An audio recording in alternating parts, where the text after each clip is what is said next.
From the studios of Farm Journal Broadcast, this is AgDay.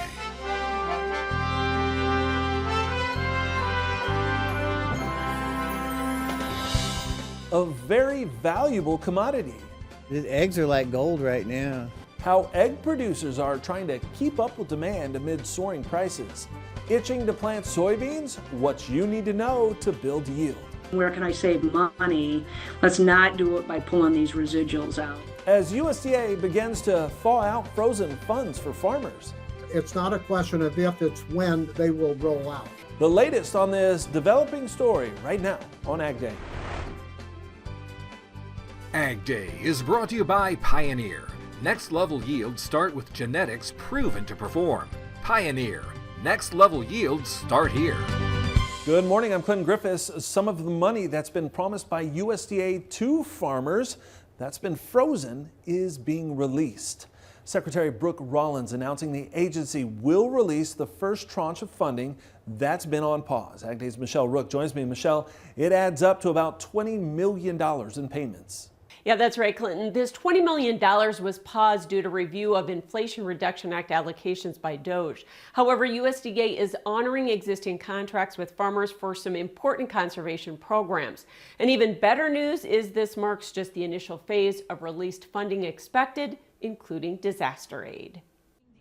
USDA Secretary Brooke Rollins announced her agency will release contracted payments to farmers and ranchers for the Environmental Quality Incentives Program, the Conservation Security Program, and the Agricultural Conservation Easement Program. Yeah, and EQIP, the big one to me, based on the emails I get, were EQIP, because a lot of farmers and ranchers, especially hog and cattle producers, spent some money in anticipation of the shared payment. And so that's a very good thing. Rollins and USDA had taken criticism about the stalled farm program payments, even at the top producer summit. But Wiesmeyer says the secretary responded immediately and signaled certainty moving forward. I think what's important that Brooke Rollins, USDA secretary, said that it was just the first tranche. That more than implies that some additional paused, not frozen, paused funding will be forthcoming. I've been told that if it deals with any direct payments to farmers, it's not a question of if, it's when they will roll out. That includes the $10 billion in economic aid passed December 21st by Congress and the $21 billion in ag disaster aid. So when will those payments go out? The economic aid, the $10 billion economic aid, I think may take longer than what we initially thought, because they're writing new software program for that. Disaster aid should be forthcoming within the next month or so, you hope. But I've not been given any specific dates. In the economic aid, no later than March the 21st. That's by law. There are still lingering questions, though, regarding the funding for 45Z tax credits for sustainable aviation fuel under the Inflation Reduction Act. I'm Michelle Rook reporting for AgDay. All right, thanks, Michelle. President Trump says a trade deal with China is possible, recently touting his great relationship with Chinese President Xi Jinping.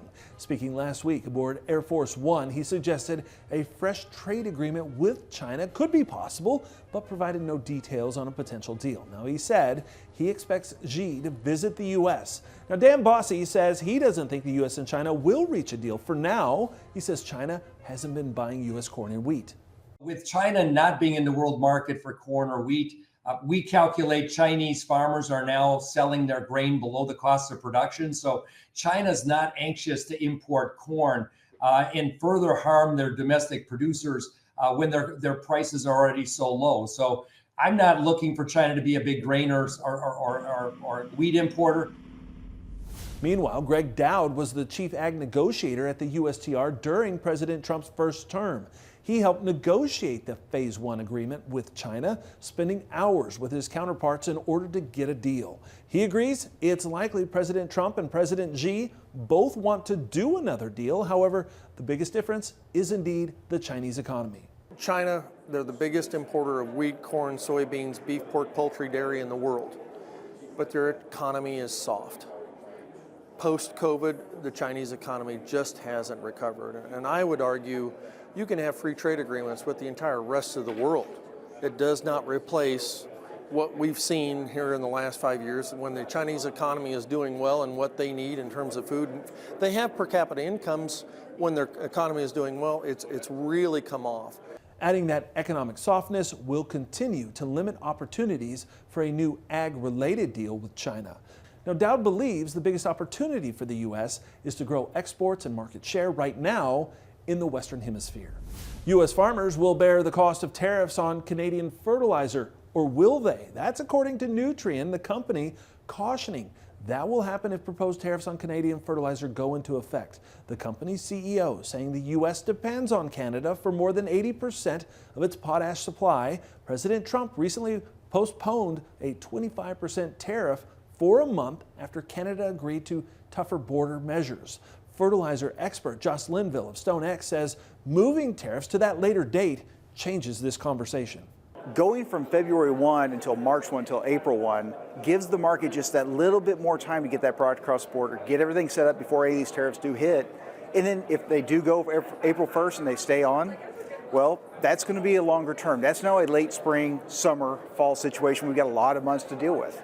Now, the weather between now and planting will also likely play a big role in how much of the fertilizer makes it out into the countryside over the next few weeks. We finally busted out of the extreme cold snap over the weekend. So what can we expect this week? Meteorologist Jack Van Meter has a preview for us. Let's go ahead and jump into our temperatures for today. We are seeing a bit of a reversal from the cold Arctic plunge that we were dealing with all of last week. As we can see, temps have nicely recovered. These are high temperatures for our afternoon today. 63 degrees actually in St. Louis, 48 degrees out in Omaha. And again, last week we were talking about temperatures, high temperatures in the single digits or teens. So again, kind of nice to see this big warming trend, especially going into this week. And it's actually something that we can expect to last throughout the remainder of the week as well. Here's our temperatures tomorrow morning, or that low temperature. As we can see, just for some folks, really going to be hitting the freezing mark, but really not cooling down any more than that. And then warming up for tomorrow, another warm day, especially in the plains, hitting all the way to 60 degrees up there in Rapid City, 55 degrees in Omaha, seeing a surge of warm air moving up from the south and especially from the Gulf Coast states. 70 degrees as a high temp in New Orleans. And did you catch the full moon earlier this month? Carol Bauer taking a beautiful photo of a full moon in Wheaton, Minnesota. Thank you so much for sharing, and we'll have more details in the full forecast coming up. Yield Builders on Ag Day is brought to you by Tendovo soybean herbicide, raising the pre-emergence bar one clean row at a time. On Friday, we discussed one of the key yield builders for soybeans, planting the crop early rather than waiting until mid or late May. Today, Missy Bauer shares her other tips for better bean yields this spring. Once soybeans are planted early, farmers need to start thinking about weed management. Just residual herbicides have become so important. Not just pre-emerge, but even in season, and having that kind of double punch of these residual herbicides is where we need to be. In today's thin margin environment, Bauer says weed management products need to stay at the top of the list. Where can I save money? Let's not do it by pulling these residuals out. I know they're expensive, but they're really what's carrying our herbicide programs and keeping things weed-free season long. She stresses any residual herbicides need to go on before flowering. Otherwise, it can hurt the yield potential of the plant. Finally, Bauer says last season, farmers across the Midwest saw an extremely dry finish and soybean seed size was down. But that doesn't mean farmers need to make drastic changes. You might have had a longer maturity variety in beans that didn't finish well last year. That doesn't mean it's not a good variety. Shorter maturity beans finished better just because of timing. Longer maturities still have the most yield potential in a typical year. Now, whether or not we see a typical year, that is up to Mother Nature. Cattle continue to be the star of the commodity market, but could the latest cattle on feed report change things? We'll talk about that next. And later, it's not geese that are laying golden eggs right now, but chickens. The latest on prices and what producers are doing to try and keep up with demand in the country.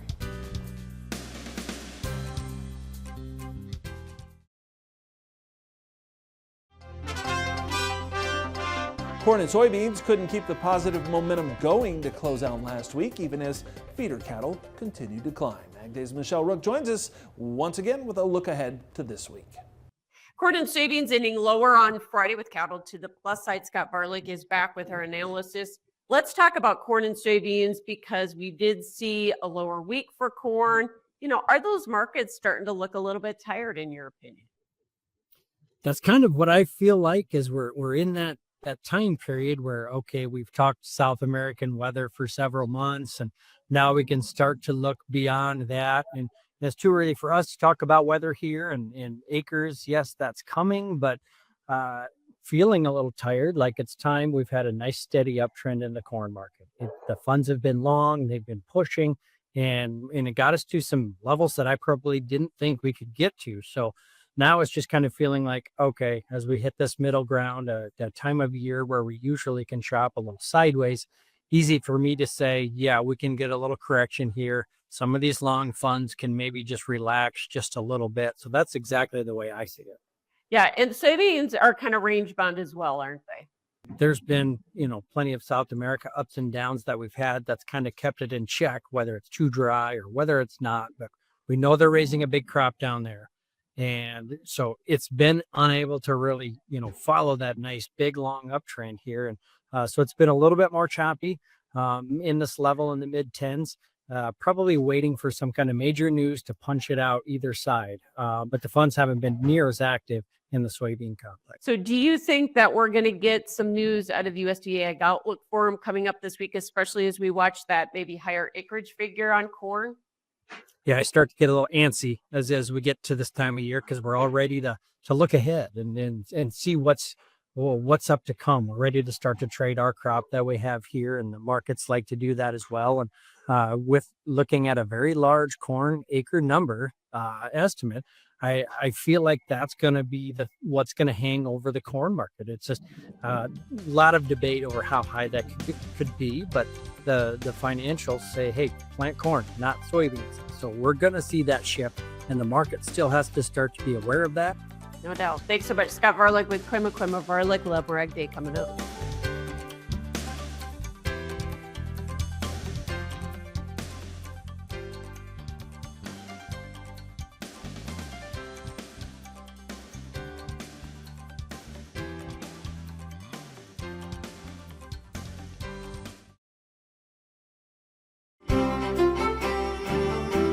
Let's go ahead and talk about our jet stream. And one of the main changes that we're actually seeing going into the week is the fact that we're not going to be seeing any major systems moving through the country. That doesn't mean we're not going to be seeing any systems, of course. It just doesn't mean we're not going to be talking about major snow systems or severe weather to our south. We're talking mainly in Dixie Alley. As we start off with this jet stream map tomorrow, you can see there's some slight troughing across much of the Great Lakes states. That'll be moving off to our our east as we go throughout the day. And again, we're just looking at some subtle ridging, especially for the southern portion of the country. So what that's going to mean is we're going to be looking at temperatures that are at or a little above average for this time of year. You got to remember, again, February is going to be that transition season. So we are going to be seeing gradual warming throughout much of the year, watching another system that'll be coming through the parts of the Midwest and Ohio River Valley region.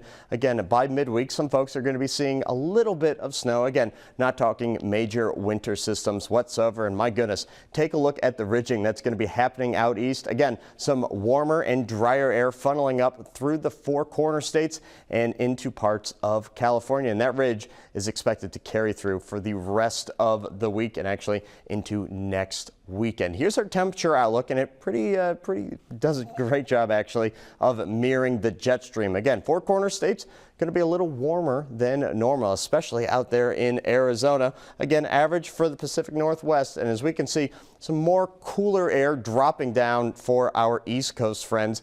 And then switching over to precipitation, we see a very similar situation as well with dry weather out west. Up north, though, watching those clipper systems move through and, of course, affect the East Coast.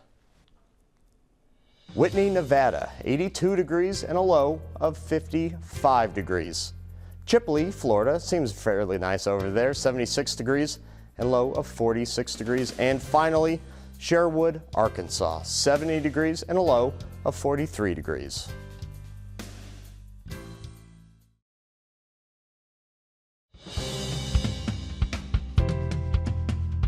This morning, Machinery Pete is going back to the 90s with a rare red tractor that, if you're interested in buying it, you'll have to move fast. Hey folks, I got to tell you about a tractor selling tomorrow at auction you're not going to want to miss. It is this beautiful 1995 Case H 7240 Mark 50 edition.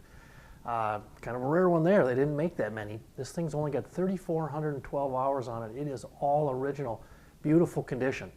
Now the tractor is selling tomorrow on TractorTuesday.com, and the tractor is located in Eden, Ohio, and the seller is Reitzel Tractor, of course, a company a lot of you folks know out there.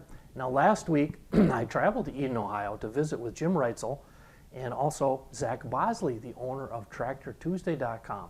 And folks, by the way, check out Tractor Tuesday. It is a fantastic new online auction site.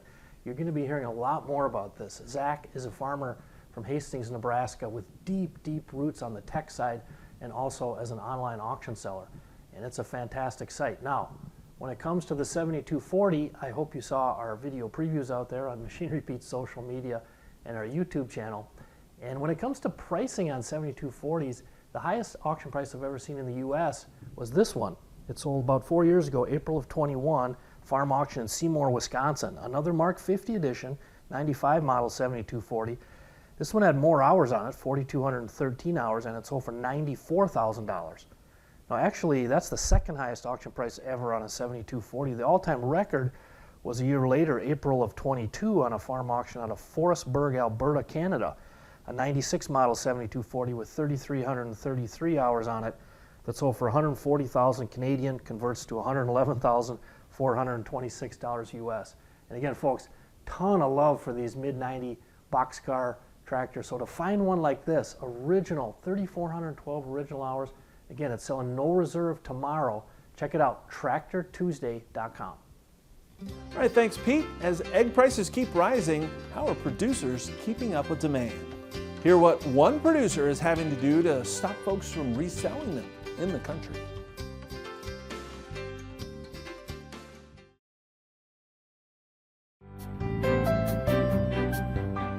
Here's a bit of sticker shock for you. It's reported the average price for a dozen eggs right now in this country just cracked the $8 mark. That's $3.42 higher than last January. So what can be done to lower prices and increase the supply? We're hearing that a lot right now from consumers, and a vaccine may offer up new hope. The U.S. is the world's largest poultry producer and the second largest exporter of poultry meat, but it is also a top global egg producer. As we reported last week, Zoetis has received a conditional license to produce an avian flu vaccine to be used on chickens. While other countries already vaccinate chickens against avian flu, the U.S. approach has long focused on eradicating the virus, mainly through culling. But it may not be a quick process getting a vaccine in place. But then there were three kind of 10,000-foot view signs of we're going to use vaccine, we're going to have better security, we're not going to depopulate, and we're going to use medicine. But no one really knows what that means. And then when you're already into this outbreak a year and things like that change with really no prep or any details, no one knows if they should continue doing what they're already doing. Do we need to go down one way or another? What's it like on the producer's side of things? Well, one farmer in Georgia says he's having to limit sales of his eggs.